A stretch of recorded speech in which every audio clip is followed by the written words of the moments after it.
en materia de jubilaciones, en materia de precios, de alimentos sobre todo, Sí. y en tarifas. ¿Creés que esto es así? Y en el caso de ser así, ¿cómo se implementa? Porque suena muy fácil y muy lindo, pero digo, no es tan fácil lograrlo. Sí, sí. Sí, a ver, en el orden macroeconómico no hay lugar a dudas de que 2021 va a ser un año de recuperación, prácticamente por términos estadísticos, Claro. ¿no? Por lo rotunda que fue la caída de este año. Lo que está pautado en el presupuesto nacional es que la economía va a crecer 5,5 puntos. Es bastante. Ahora, esa discusión es importante empezar a darla. No es lo mismo que esos 5,5 puntos se den sin crecimiento de los salarios, que vienen de un 2018 de fuerte caída, un 2019 de caída, y en este año también, no tan pronunciada como se hubiera esperado, pero también va a ser una caída que empieza a haber una recuperación incipiente. Entonces, ese mecanismo de coordinación que señala la vicepresidenta de, bueno, ir tratando de alinear los precios y los ingresos con mucha importancia al rol del Estado a la hora de trazar un sendero, ¿no? De ir marcando la línea de la cancha donde los actores privados y sindicales tienen que ir caminando, me parece que es importante.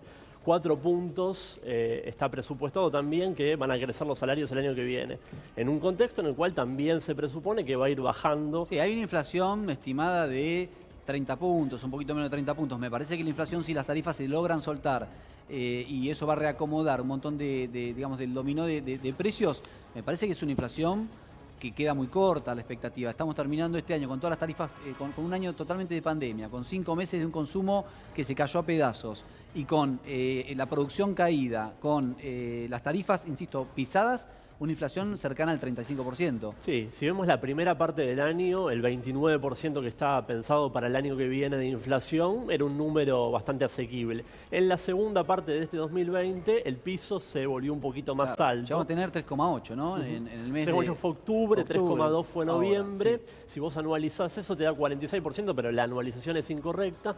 Por eso es importante no pensar que tiene que estar el Estado ahí para marcar la cancha. Por ejemplo, primer trimestre que se pensaba que se iba a empezar a desanclar la actualización de las tarifas, bueno, eso se posterga, ¿no? Va a quedar recién para el segundo trimestre, claro. Entonces, me parece que es importante decir, bueno, hay que priorizar, ¿no? Si queremos realmente cumplir ese 29% de inflación, no podemos aumentar todos de manera desembosada y al mismo tiempo primero tienen que correr los salarios, los ingresos y después sí recomponer márgenes de Ahora, rentabilidad. le pregunto también a Chousa, digo, ¿estas medidas son compatibles con la inversión? Porque, digo, ya los sectores, y no sé si claramente vos no me lo vas a defender a esos sectores, pero digo, muchos sectores se empiezan digamos, a través de comunicados y demás, como es en el caso de ayer con el anuncio también que hizo el jefe de gabinete con Claudio Ambrosini del ENACOM, de que va a haber un plan, si se quiere, social o de precios cuidados para lo que es telecomunicaciones, y ya hubo comunicados diciendo que peligran las inversiones en el sector. Digo, esta postergación de aumento y corrección de tarifas, ¿no pone en riesgo los servicios públicos? No, me parece que lo que puso en riesgo los servicios públicos es el modelo de privatizadas que se instauró con Carlos Menem en Argentina en los 90 y que se mantuvo durante todas estas décadas sin tocarlos, con un esquema que era que ganaban más con los subsidios o ganaban más con los tarifazos. Obviamente el macrismo fue un desastre porque profundizó los tarifazos y eso no se invirtió, pero son empresas que como funcionan con un ánimo de lucro y no de servicio social, siempre van a querer invertir menos y cobrar lo máximo posible. Por eso, en algún momento sería importante pensar cómo en esta rueda descendente que viene en Argentina desde la dictadura para acá, digamos, todos los valores han empeorado con algún momento de su vida, pero el salario, las jubilaciones, la calidad de empleo, la calidad también de la salud, de la educación, han empeorado, los servicios públicos ni hablar, y es un momento, me parece, de crisis para pensar, bueno, las grandes preguntas que hay que hacerse para reconstruir una Argentina. ¿Tienen que mantenerse los servicios públicos privatizados para que ganen los mismos de siempre? ¿Tiene que estar siempre el salario pensando que es un actor que ayuda a la inflación? O sea, seguimos escuchando que los salarios son un factor que en jubilaciones. ¿Qué quiere decir? Que esa plata no fue a los jubilados, al bolsillo de los jubilados, de las jubiladas. ¿Y para qué se usó? Bueno, se usó para pago de la deuda externa, se usó para seguir favoreciendo un sistema que, bueno, ya está. Ahora cuando estamos viendo la inflación que vemos, también... Ahora, quiero que se vayan sumando, todo, chicos. yo quiero Sí. decir Sí. coincidiendo en esto, ¿no? Insisto nuevamente, Deuda externa, ¿para qué? Me parece que es el eje, ¿no? Porque en general los países en un determinado momento de su historia se endeudan. Es mentira que no se endeudan. Ahora, ¿para qué? Este es el problema más grave de la Argentina. ¿A dónde fue a parar toda esa guita? Bueno, Si no fue a parar a obras, si no fue a parar... ya pasó un Y esto año. tiene que ver, no pasó un año, no pasa nada, que pueden pasar 10 años. Nos endeudamos por los próximos 100. ¿Qué hicimos con ese endeudamiento? Este me parece que es el eje de la... y lo segundo, coincidiendo con él, me parece que el debate de qué país queremos todavía no lo tuvimos. La Argentina le quiero no preguntar- tuvo el principal debate. Pero ayer Cristina, Se le está dando pregunto a algunos ustedes, debates. ayer Cristina no planteó que tiene que haber un plan económico. Ahí está el Digo, punto. Yo quiero preguntar esto, Augusto, si algún economista me lo puede contestar, porque a veces escucho cosas y no se dan. Este año el ajuste fue los jubilados, que siguen cobrando lo mismo hace un año atrás, el ajuste pasó por ahí y blanquéenlo porque es así, y los salarios, como bien dice el Gordo, no se tocaron para nada. Mi pregunta es, si van a tener en proyección un crecimiento y que supuestamente, como dijo la vicepresidenta, que no caigan 4 o 5 vivos, ¿cómo van a hacer para implementar que ese crecimiento tenga una distribución lógica? Es Que que me lo además, explique algún economista porque no lo logro entender. Ahora te lo contesta Sergio, pero sí. no, que a Sabrina. ver, más allá de que digo, el pasado, me parece que hay que mirar el presente en el sentido de que si nosotros miramos las exportaciones, datos del INDEC fresquitos, salieron hace poco, más el cepo, digo, es fundamental las exportaciones en cualquier economía y más en la nuestra, más las complicaciones del Banco Central, todo para retener los dólares. Si vos comparás la cantidad de exportaciones con el trimestre anterior, cayeron, digo, ya sabiendo el problema que existe, no se pudo controlar tampoco, entonces tampoco hay que ir buscando el pasado cuando en un trimestre anterior comparado con este trimestre, sabiendo que hay un problema, poniendo el cepo y todo, no se puede controlar.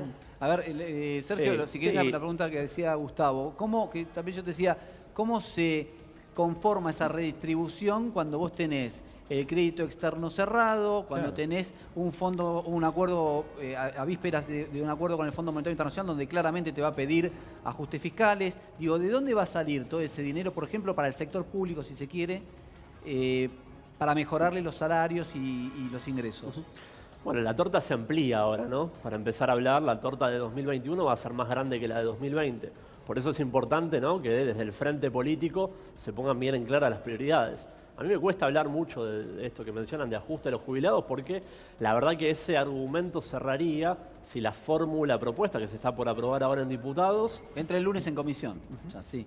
si no fuera la mejor de la historia. Es la mejor fórmula de movilidad previsional de la historia. Es la de 2008 con una modificación que en vez de ajustar cada 6 meses, ajusta cada 3. Entonces, si vos Pero querés mientras ajustar a los tanto, ¿qué es lo que estuvo pasando durante este año? Claro. Digo, tampoco hay que ser hipócritas, es No, que la no. realidad es que perdieron poder real, digo, si vos comparás con lo que hubiesen tenido, perdieron. A Lo que pasó este año tuvimos fue ajuste y que, devaluación. a ver, cuando haces la lista de aumentos de ingresos de los diferentes sectores, es un hecho que el de los jubilados fue el segundo mejor, o el segundo que menos perdió, después de los aceiteros. Y la verdad es que si vos mirás en todo el mundo, también en Argentina lamentablemente, han perdido todos los ingresos fijos. ¿Por qué? Porque cayó una pandemia y lamentablemente se destruyó valor en la economía. Lo que se hizo este año fue, por vía decreto y por vía bonos, tratar de sostener lo más posible, sobre todo priorizando a los saberes de la menor parte de la escala que, a diferencia de lo que plantea Patricio, en las proyecciones oficiales no está pensado una caída. Con la proyección del mes de diciembre, el 70% de las y los jubilados de la mínima le van a ganar a la inflación este año. No, yo A ver. puedo sumar. Sí, obvio. La verdad no comparto, me parece que los datos no son. Empecemos. Punto 1. ¿Hubo un ajuste o no en los jubilados? Los 100.000 millones de pesos que tenían que ir a jubilaciones y no fueron. Exacto. Si no quieren, no le digamos ajuste, pero no sé, se le puede decir reperfilamiento de la baja de salarios de los jubilados, se le puede inventar, pero es un ajuste. Punto 2. ¿Es la mejor fórmula de la historia? Bueno, ahí hay un punto, ¿no?, para tocar interesante. Es una fórmula que si hay un crecimiento de la economía sostenido, el jubilado puede ir ganando un 2% más por año, ¿no? Imagínate un jubilado que tiene 70, 75 años que le digan, Sí, desde te voy que a ir base lo mejorando estás un 1% la jubilación todos los años, es medio raro. Es Segundo nada. punto, no tiene piso de inflación, algo que el gobierno podría haber sumado y no quiso. ¿Qué quiere decir esto? Si la inflación es del 35%, ninguna jubilación puede aumentar menos del 35%. Exactamente. No lo quisieron poner. Tercer punto. Dice que no, Chousa, dice que no. No, técnicamente no es yo correcto termino, y esto. No lo puso el piso de inflación, eso está, es claro, lo dice la ley. Tercer punto. 19.000 pesos y pico es la jubilación mínima. ¿Cuánto tiempo vamos a estar discutiendo si esta fórmula le da un 1% más, un 2% más? Y no, por ejemplo, que aumentar las jubilaciones, que un jubilado no puede vivir con 19.000 pesos y que para eso hay que, por ejemplo, también destruir la herencia menemista. Cuando Cavallo bajó los aportes patronales en los 90, fue un desastre para todo el sistema previsional. ¿Alguien está diciendo hay que recomponer los aportes patronales que esas empresas se ahorraron con el menemismo y que ahora son necesarios? No lo dice nadie. Entonces vivimos en un país donde se le dice a los jubilados... ¿No sería más fácil ir a buscar a los 40 o 50% de personas que están en negro para que Totalmente, aporten? pero va de la mano. Y siempre es la misma lógica. Vos me decís, mira, hay 40% de personas en negro. ¿Qué te dice la derecha en general? Eso es porque hay muchos impuestos.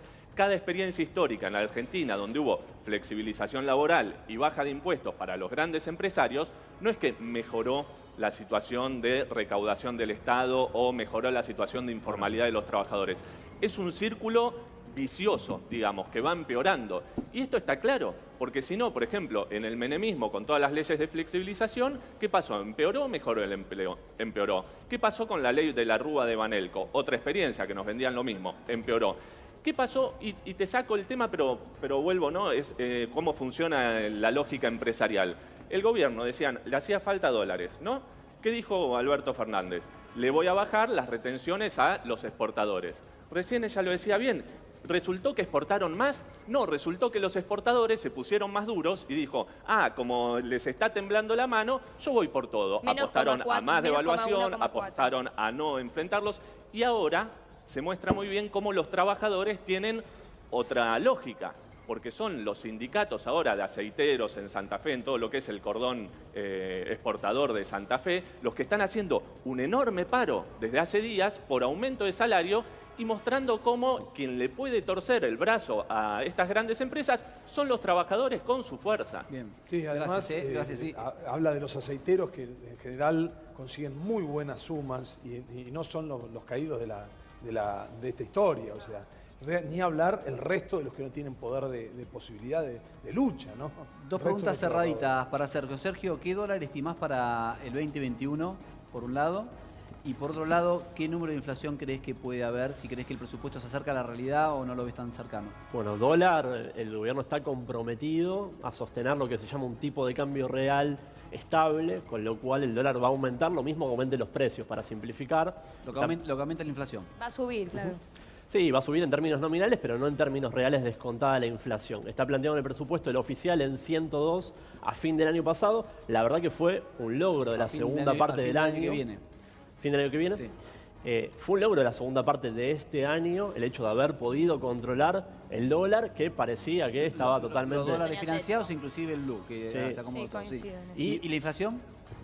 Bueno, me parece que es crucial lo que pase en ese primer trimestre, ¿no? Donde tenés aumentos estacionales, en marzo está el tema de educación, que siempre aumenta, ¿no? A tono con la vuelta a clases. Me parece que, de nuevo, es fundamental mantener un esquema alineado entre empresarios, que también van a recomponer parte del margen que han perdido en este año, y trabajadoras y trabajadores, con lo cual el Estado ahí terciando, el Estado pudiendo trazar un sendero, me parece que va a ser fundamental para estar más cerquita del 30%. Gracias a los dos por venir. Gracias. Muchas gracias. Muy bien.